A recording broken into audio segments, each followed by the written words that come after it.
A Ukrainian ballet teacher has been making a name for herself in the Twin Cities for the past 2 decades. She often incorporates tributes to her home country in the performances that she puts on Minnesota stages. But as WCCO's Marielle Mose shows us, this year's Homeland tribute dance had a whole new purpose. Keep rotating, girls. Inside this Chanhassen dance studio. And for the brow, look at your hand. Julia Levina has been training young ballet dancers since 2003 in a pre-professional company called Danse Fatale. There's structure and discipline, and then it's very pure. It's what drew her to ballet at age 10, attending ballet school in the former Soviet Union. After the collapse of the USSR, her hometown became Lviv, Ukraine. She joined a touring ballet company performing at historic Ukrainian theaters. Ballet was huge in all the former republics and Ukraine specifically. The level of training was very high. At 26, Julia retired from dancing and began her next adventure in Minnesota with her husband and 5-month-old son, leaving behind all of her family in Ukraine, who still live there today. Sorry.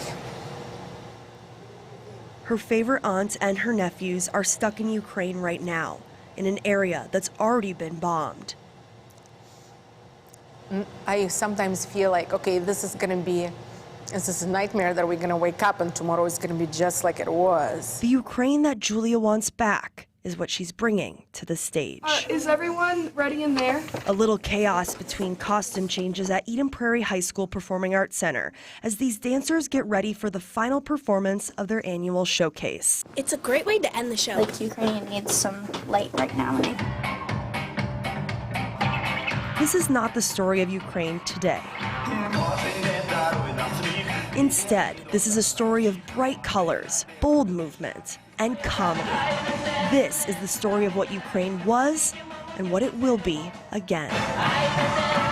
I want people to feel happy, and I want people to feel connected. I want people to feel compassion to everything that is going on in Ukraine. On this stage, Ukraine isn't suffering. It's being celebrated. We hit our final pose and we just absolutely go crazy, and it's the best feeling ever. As Julia and the dancers take their final bow, she lays down blue and yellow flowers, the colors of the Ukrainian flag, a final tribute to her home. It's too bad we have to do it in this kind of time, but you did your little teeny tiny piece through the heart. In Eden Prairie, Marielle Mose, WCCO 4 News. Danse Fatale is a nonprofit, and they're able to keep on performing because of donations. If you would like to do that, we have a link on our website, WCCO.com/links.